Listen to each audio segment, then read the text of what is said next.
रामपुर गांव में बिरजू अपनी पत्नी मेघा और 5 साल का बेटा राजू के साथ रहता था। वह खेती करता है, लेकिन स्वभाव से बहुत लालची और कंजूस था। हरिया भाई, एक बात बताओ, मैं सोच रहा हूँ ऐसा क्या डालूं खेत में जिससे मेरी उपज 4 गुना हो जाए और मैं जल्दी मुनाफा कमा सकूं। अरे बिरजू, तेरे खेत में तो पहले ही इतनी अच्छी अच्छी सब्जियां हो रही हैं, फिर ये लालच में क्यों पड़ रहा है? अरे इससे कुछ नहीं होता, मैं और पैसे कमाना चाहता हूँ। जितना ज्यादा बेचूंगा उतना जल्दी अमीर बनूंगा। लेकिन भाई, ज्यादा लालच हमेशा नुकसान देता है, खेती में तो खासकर। अगर तू कुछ गलत डाल देगा तो जमीन भी खराब हो सकती है और सब्जियां भी। अरे तू चिंता मत कर, मुझे पता है क्या करना है और मैं मौका छोड़ने वाला नहीं हूँ। ठीक है, जो होगा देखा जाएगा। इतना कहकर बिरजू खेत की तरफ बढ़ता है। हे भगवान, इस बार तो तूने मुझे गजब का आशीर्वाद दिया है। खेत में चारों ओर सब्जियों की भरमार है। अगर यूं ही देता रहा तो मैं जल्दी ही लखपति बन जाऊंगा। वो बैंगन, भिंडी और गोभी तोड़ने लगता है। तभी एक कमजोर सी बूढ़ी औरत धीरे धीरे पास आती है। सेठ जी, अरे ओ सेठ जी, जरा मेरी भी सुन लीजिए। मेरे घर में बच्चे भूख से रो रहे हैं। कई दिन से रोटी ढंग से नहीं खाई। जरा थोड़ी सब्जियां दे दीजिए। क्या कह रही है तू? यहाँ से चली जा, मेरे पास तेरे लिए कुछ नहीं है। सेठ जी, मैं मुफ्त में नहीं मांग रही। अगर आप कहो तो मैं आपके खेत में काम कर दूंगी, सब्जियां तोड़ दूंगी। बस बदले में थोड़ा दे दीजिए ताकि बच्चों को खिला सकूं। मुझे कोई काम नहीं करवाना और ना ही तुझको सब्जी देनी है। तेरे जैसे हर रोज आते जाते हैं, अब सबको देने लगूंगा तो मेरे घर क्या जाएगा यहाँ से। कितने कंजूस और पत्थर दिल किस्म का आदमी है। भगवान जाने इसकी पत्नी कैसे इसके साथ रहती होगी। खेतों में इतनी सारी सब्जियां हैं, फिर भी एक जरूरतमंद को देने का दिल नहीं है। वह वहां से चली जाती है और बिरजू सब्जियां लेकर बाजार पहुंचता है। सब्जियां ले लो, सब्जियां बिल्कुल ताजी, खेत से तोड़ी गई मीठी और स्वादिष्ट सब्जियां। सब्जियां ले लो, सब्जियां। भाई कैसी दे रहे हो? गोभी 20 रुपए किलो, टमाटर 30 रुपए किलो और स्वाद ऐसा कि एक बार लिया तो बार बार लेने आओगे। मेरे खेत की खुशबू और स्वाद कहीं नहीं मिलेगा। ठीक है, दे दो 2 किलो और हाँ, देखना अच्छी हो। धीरे धीरे सारी सब्जियां बिक जाती है। शाम को एक और ग्राहक आता है। बिरजू भाई देखो, दिन भर की थकान है और घर में खाने को कुछ नहीं बचा है। जो थोड़ा बचा है गला सड़ा, वही दे दो, काट छांट के बना लूंगा। फ्री में दे दो। फ्री में कहां से दूं भाई? मेरे पास खुद खाने के लाले पड़े हैं। ये बचा हुआ मैं अपने घर ले जाऊंगा। अरे भाई, तू तो खुद उगाता है, तेरे पास तो खूब है, फिर भी सड़ी गली सब्जियां अपने घर ले जाएगा। अरे भाई, चाहे गली हो या अच्छी, इनको उगाने में मेरी मेहनत और पैसा लगता है। मैं इन्हें फेंकने वाला नहीं हूँ। मेहनत की कद्र करना सीखो। बिरजू झोला उठाता है और गली गली सब्जियां लेकर घर की ओर बढ़ जाता है। आज तो अच्छी खासी सब्जियां बिकी हैं, मुनाफा भी अच्छा हुआ है। मैं बहुत खुश हूँ। अब जल्दी घर जाकर आराम करूंगा। घर पहुंचते ही मेघा दरवाजे पर खड़ी थी। कितनी देर लगा दी आने में जी?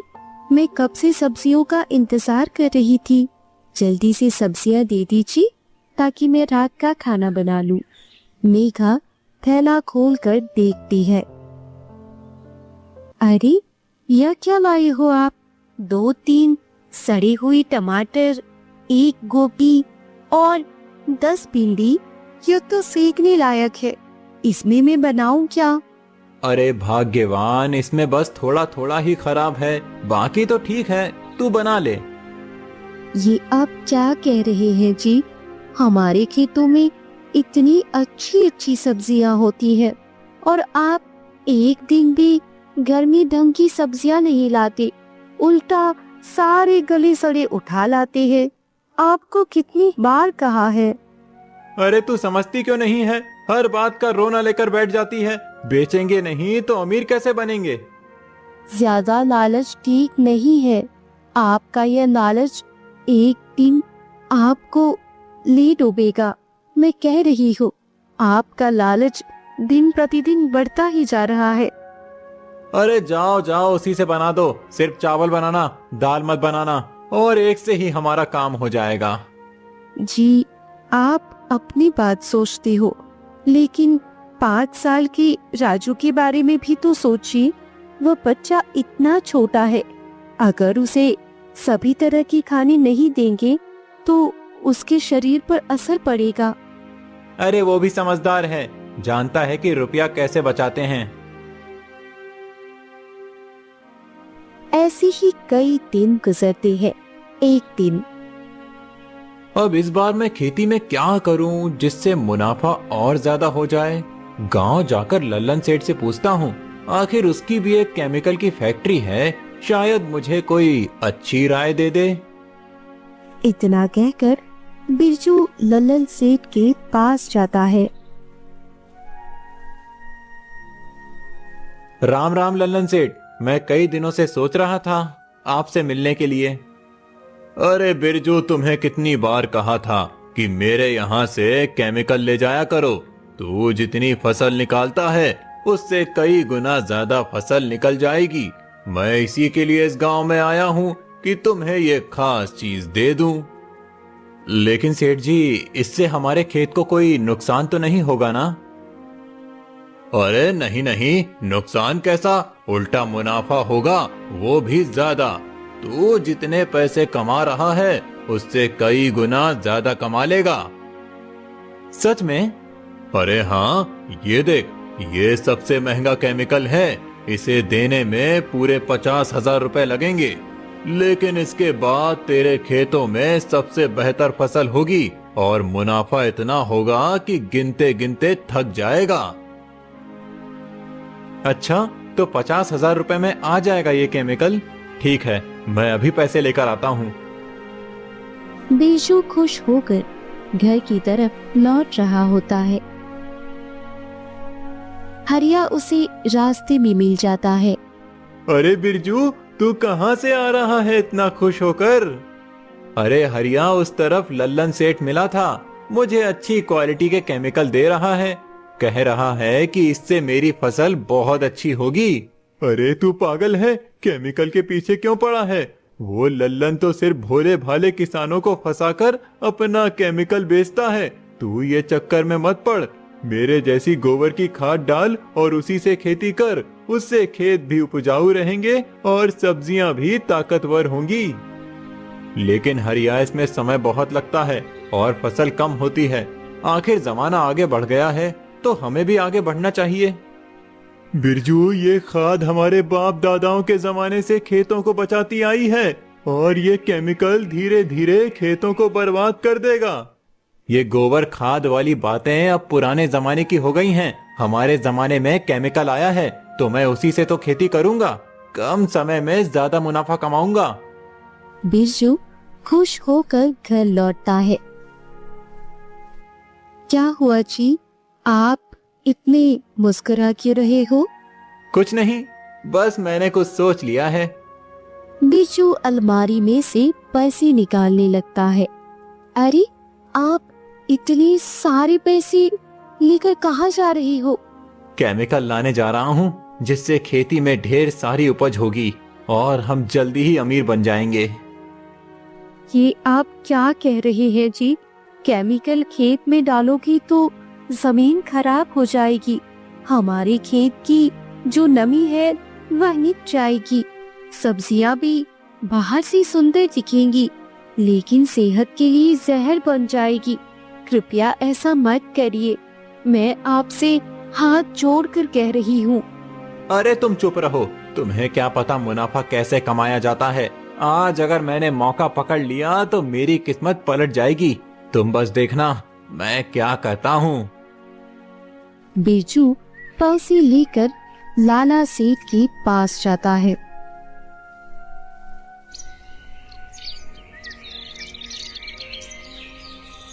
ये लीजिए सेठ जी, पूरे 50,000 रुपए लेकर आया हूँ, अपनी तिजोरी की सारी जमा पूंजी।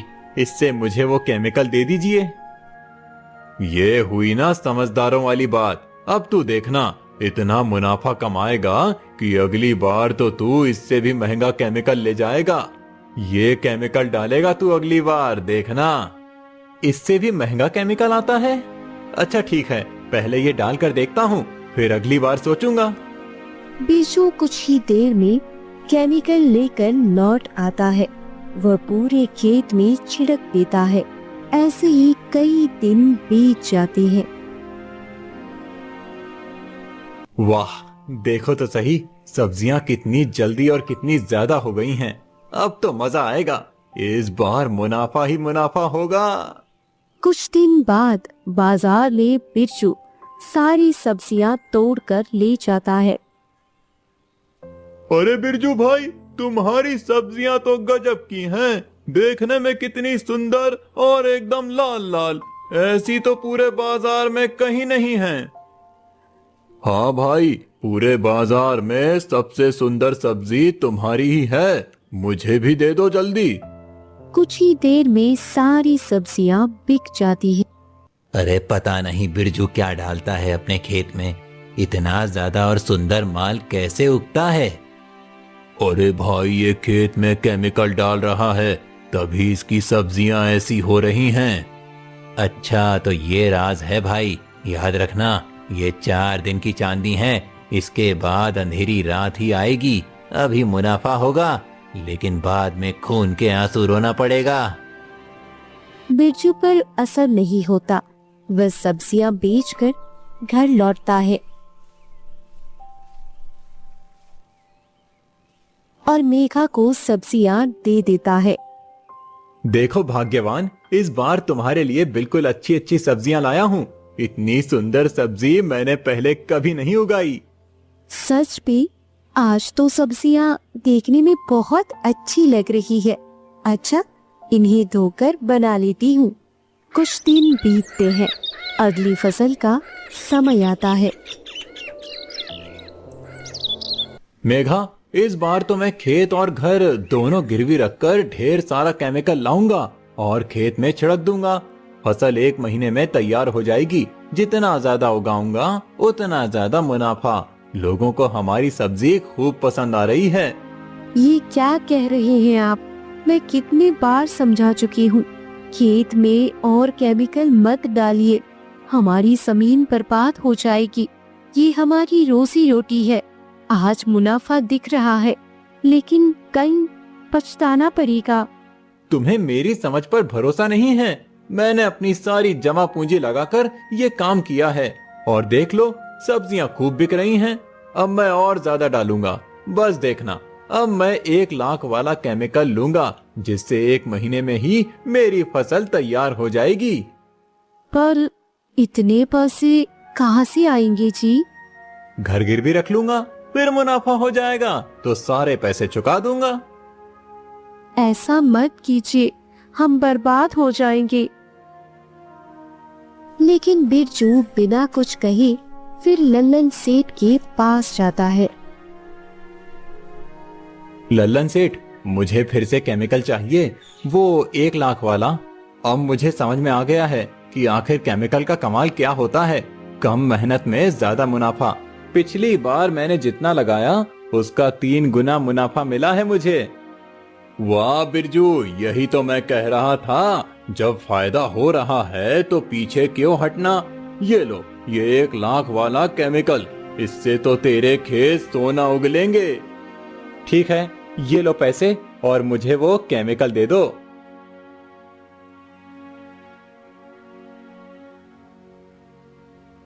बिरजू वो केमिकल लेकर घर जाता है। अरे आप मेरी बात मान लो बिरजू, ऐसा मत करो। इतना केमिकल खेत में डालने से कुछ नहीं होगा, उल्टा नुकसान हो जाएगा। इतना क्या करना है, मेहनत से भी तो फसल आ सकती है ना। अरे मेघा, तुम नहीं समझती। देखना, इस बार खेत में चमत्कार होगा। देखते ही देखते 1 महीने में खेत लहलहा उठे। सब्जियों की कतारें ऐसी चमक रही थी जैसे सोने पर धूप पड़ रही हो। अरे वाह, मजा आ गया। ये सब्जियां तो मुझे दिन दूना रात चौगुना मुनाफा देने वाली हैं। अब तो इस बार मैं माला माल हो जाऊंगा। बिरजू ने सारी सब्जियां बाजार में बेचनी शुरू कर दी। घर में भी वही सब्जियां रोज खाने लगा। कुछ दिन यूं ही बीते। फिर एक दिन अचानक जैसे ही बिरजू बाजार से सब्जियां बेचकर घर लौटा। क्या हुआ मेघा, तुम इतनी परेशान क्यों हो? और ये लो, मैं आज फिर से तुम्हारे लिए ताजी ताजी सब्जियां लेकर आया हूँ। क्या हुआ जी, आपने इतनी देर क्यों लगा दी? जल्दी चलिए, हमारे राजू की हालत बहुत खराब है। सुबह तो ठीक था, लेकिन अचानक उसका पेट दर्द बढ़ गया। उसका पेट दर्द से फटने जैसा हो गया। वह रोते रोते बेहोश होकर गिर पड़ा है। मैं डर के मारे कांप रही हूँ। जल्दी चलिए, जल्दी वैद्य जी को बुलाइए। क्या, राजू की तबीयत? चलो अभी चलते हैं। दोनों राजू को लेकर वैद्य के पास पहुँचते हैं। वैद्य जी, देखिए ना, राजू को क्या हो गया। इसके पेट में बहुत दर्द हो रहा था और ये बेहोश हो गया। आप इसे जल्दी चेक कर लीजिए। फिर वैद्य जैसे ही जांच करता है और उसे कुछ उपचार करता है। वैद्य जी, मेरे बेटे राजू को क्या हो गया? वो ठीक तो हो जाएगा ना? बिरजू, मैंने अपनी पूरी कोशिश कर ली, लेकिन मुझे माफ कर दो। तुम्हारा बेटा अब इस दुनिया में नहीं रहा। नहीं, ये आप क्या कह रहे हैं? मेरा बेटा राजू, वो तो आज सुबह हंस रहा था, खेल रहा था। ऐसा कैसे हो सकता है? उसके पेट और लिवर पर गंभीर असर हुआ था। जांच में पता चला कि उसने कोई ऐसा खाना खा लिया था जिसमें जहरीला केमिकल मिला हुआ था। ये जरूर धीरे धीरे उसके शरीर को अंदर से खा गया और जब तक लक्षण दिखे बहुत देर हो चुकी थी। मुझे अफसोस है, मैं उसे बचा नहीं सका। केमिकल? लेकिन नहीं, ऐसा नहीं हो सकता। बिरजू रोते हुए राजू के निर्जीव शरीर को गोद में उठाता है और घर की ओर लौटता है।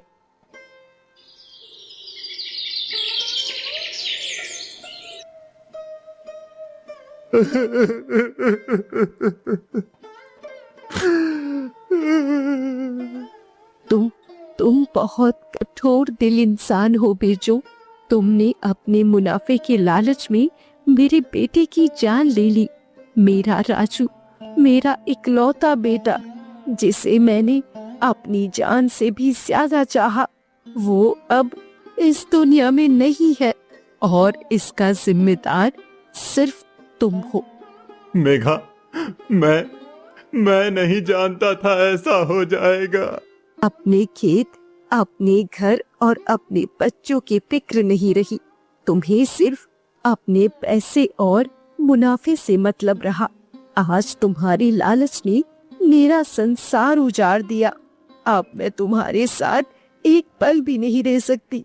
तुम्हारे पास रहेंगे, तुम्हारे पैसे, तुम्हारा मुनाफा, और मैं रहूंगी अपने बेटे की यादों के साथ।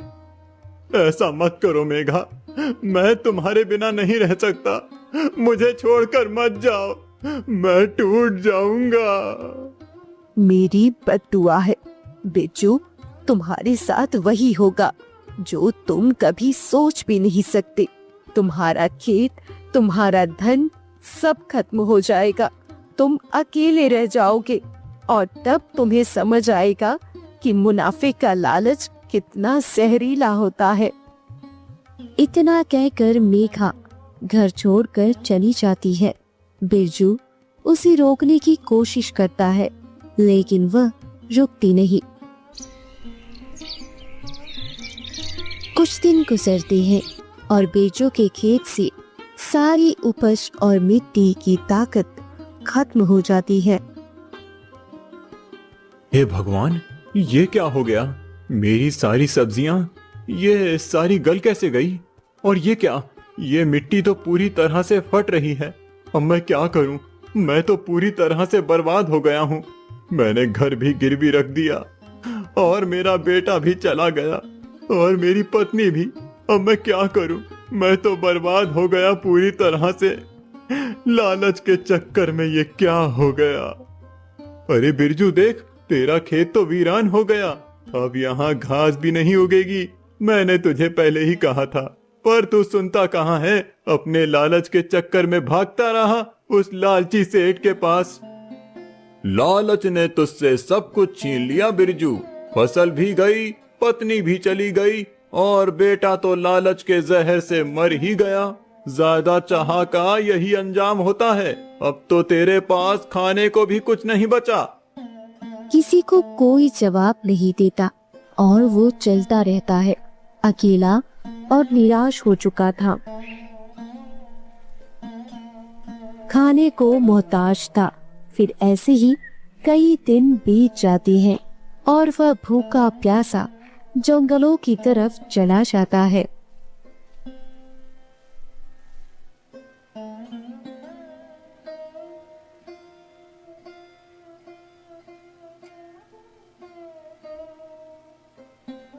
हे भगवान, मैंने अपने ही हाथों अपना सब कुछ नष्ट कर दिया। मैंने बेटे को खो दिया, पत्नी को रुला दिया, खेत को जहर से भर दिया, मुझे पैसे की भूख ने अंधा कर दिया। अब मैं किसके लिए जीऊं? मेरा दिल खाली है, मेरी आत्मा रो रही है। मुझे माफ कर दो प्रभु, वरना ये पाप का बोझ मुझे मार डालेगा। वह इतना कह ही रहा होता है कि तभी वहाँ पर एक साधु बाबा आते हैं।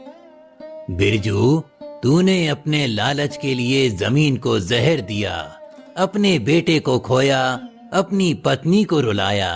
तेरे पापों का प्रायश्चित बहुत कठिन है।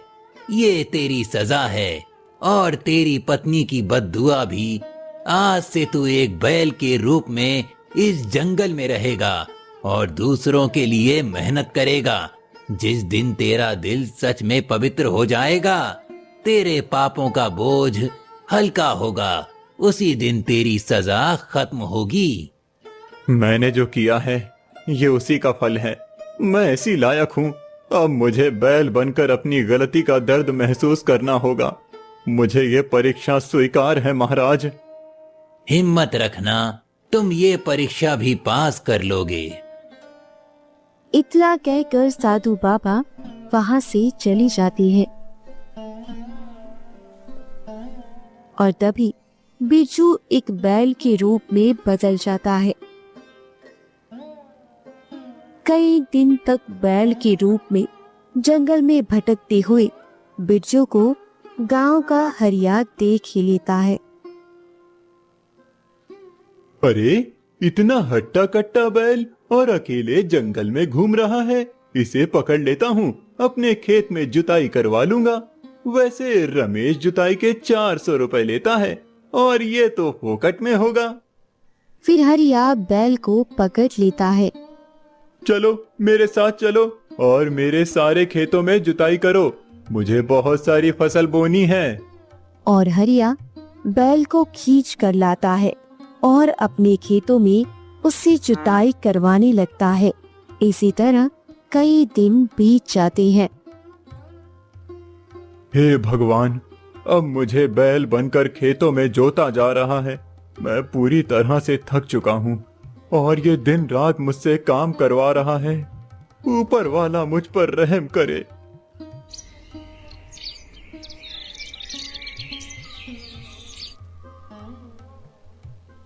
एक दिन बिरजू की तबीयत बिगड़ जाती है और वह गिर जाता है। अरे, ये तो बैठ गया। जल्दी उठ जा, मुझे सारे खेतों की जुताई करनी है। अगर तू ऐसे ही बैठा रहा तो मेरे खेत नहीं जुतेंगे। जल्दी चल। मुझसे अब चला नहीं जा रहा है। मेरी सांसें भारी हो रही हैं। हे भगवान, मुझे बचा ले। लगता है अब ये किसी काम का नहीं रहा। बेहतर होगा मैं इसे जानवर बाजार में बेच दूं, कुछ पैसे निकल आएंगे। हरिया उसे जानवर बाजार में बेच देता है, जहाँ किशोर नाम का आदमी उसे खरीद लेता है। अरे, ये बैल कितने का है? 10 चांदी के सिक्कों में दे दो और मैं इसे अपने खेत में काम लूंगा। 15 चांदी के सिक्के लूंगा, तब जाकर ये बैल आपको दूंगा। सोच लो, इतने सस्ते में कहीं तुम्हें बैल नहीं मिलने वाला। चलो ठीक है, मैं 10 से ज्यादा नहीं दूंगा। ये पहले से ही इतना कमजोर है, इसे खूब खिलाना पड़ेगा। चलो ठीक है, दे दो 10 चांदी के सिक्के। हे भगवान, एक मालिक से छुटकारा पाया और दूसरा मुझे खेतों में जोतने के लिए ले आया। क्या यही मेरी जिंदगी बन गई है?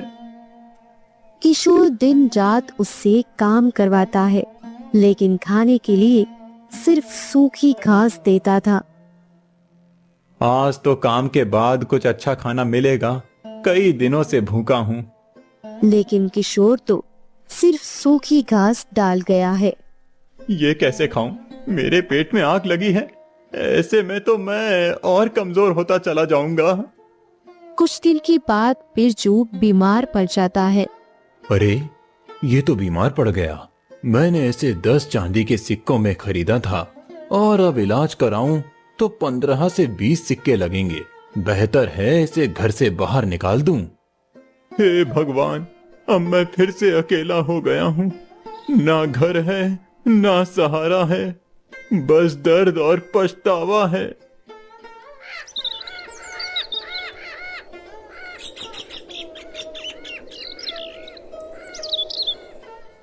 बीमार और भूखा बिरजू जंगल में भटक रहा था।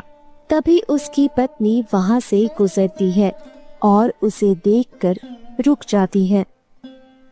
अरे अरे, यह बेचारा कितना बीमार और कमजोर हो गया है। मुझे नहीं पता यह किसका बैल है, लेकिन मैं इसे ऐसे मरने के लिए नहीं छोड़ सकती। चल तो, चल मेरे साथ, मैं तेरी सेवा करूंगी।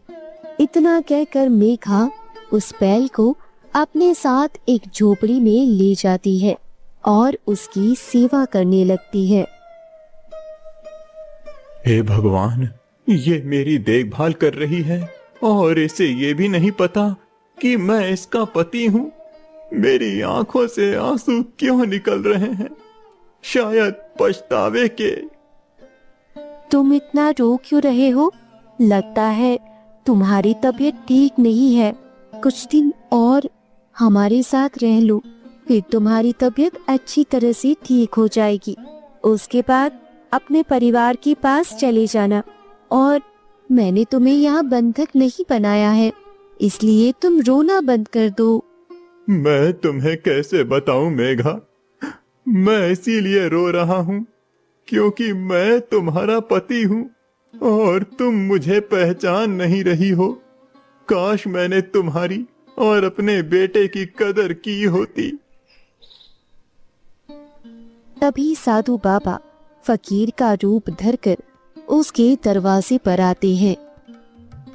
बेटी, मुझे कुछ खाना दे, मैं बहुत भूखा हूँ। कई दिनों से तरस रहा हूँ। भगवान तुम्हारा भला करेगा। किसी भूखे को भोजन कराओगी तो। बाबा, मेरे घर में खाने को कुछ नहीं है। मैं खुद कई दिन से भूखी हूँ। मैं क्या ही आपको दूँ? और जो थोड़ा बहुत था वो भोजन मैंने इस बैल की सेवा में लगा दिया। इस वजह से हमारे पास खाने को एक दाना तक नहीं है। मुझे क्षमा कर दीजिए महाराज। तेरे घर में वो है जो तू देख नहीं पा रही है। वो बैल जिसे तू इतने दिनों से पाल रही है, वही तेरा पति है। तेरी बद्दुआ और उसके कर्मों का फल है। क्या क्या क्या ये सच है बाबा? बाबा, ये मेरा पति है? हे भगवान, मैं तो इसे पहचान भी नहीं पाई। हाँ बेटी, ये तेरा ही पति है। ये अपने कर्मों का फल भोग रहा है। जो इसने किया वही भुगत रहा है। महाराज, मेरे पति इंसान कैसे बन सकते हैं? आप कोई रास्ता बताइए। मैं इसके लिए कुछ भी करने को तैयार हूँ। हाँ, मैंने इसे श्राप दिया था, पर मैं ये कभी नहीं चाहूंगी कि ये बैल बनकर दर दर की ठोकरें खाए। मैं ऐसा नहीं चाहती हूँ। अगर तू इसे आजाद करना चाहती है तो तुझे अपना दिया हुआ श्राप वापस लेना होगा। हाँ महाराज, मैं अपना श्राप वापस लेती हूँ। बेटी, तेरा दिल बहुत बड़ा है। कोई ऐसा नहीं कर पाता जो तूने किया है। महाराज, इसमें मैंने कुछ बड़ा नहीं किया। उस वक्त मैं एक माँ थी जिसने एक पिता को उसकी लापरवाही के लिए श्राप दिया था। उस लापरवाही में मेरा बच्चा चला गया। पर आज मैं एक पत्नी हूँ जो अपने पति को इस हालत में नहीं देख सकती। इसलिए मैंने अपना श्राप वापस ले लिया। बेटी, तेरे मन की ममता ने मुझे प्रसन्न कर दिया है। आज से तेरे पति की सजा खत्म होती है। बिरजू फिर से इंसान बन जाता है। मेघा, मैं बहुत शर्मिंदा हूँ। लालच ने मुझे अंधा कर दिया था। मैंने अपना घर खोया, अपना बेटा खोया और तुझे दुख दिया। मुझे माफ कर दे। तुम्हें तुम्हारी सजा मिल गई है। मैंने तुम्हें माफ कर दिया है। अब हम नया जीवन शुरू करेंगे, लेकिन बिना लालच के। बिरजू, तू मेहनती है, लेकिन लालच ने तुझे अंधा कर दिया था। अब जो भी अपने हाथों से बोएगा उसका 10 गुना मिलेगा, लेकिन शुद्ध मन से और बिना छल के। बाबा, मैं वादा करता हूँ अब कभी लालच नहीं करूंगा। मैं अपनी मेहनत और ईमानदारी से ही फसल उगाऊंगा। अगले सीजन में बिरजू बिना केमिकल के मेहनत से खेती करता है।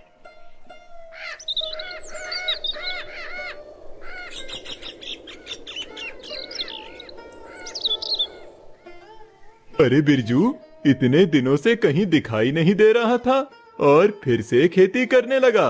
और इस बार तो तेरी फसल सिंपल खेती वाली दिखाई दे रही है। केमिकल इस्तेमाल नहीं किया क्या? हरिया, अब गलती नहीं करूंगा। हाँ, हंस ले तू, बनता भी है। लेकिन अब मैं शुद्ध खेती करूंगा, बिल्कुल दादा के जमाने की तरह, गाय गोबर की खाद से। मैं तो पहले ही कहता था गोबर की खाद से खेती करो। खैर, देर आए दुरुस्त आए। अब सही रहा, पर आ गया, अच्छा है।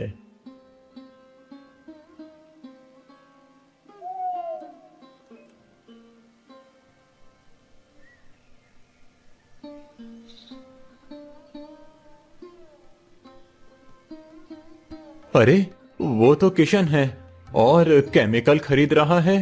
मुझे रोकना होगा।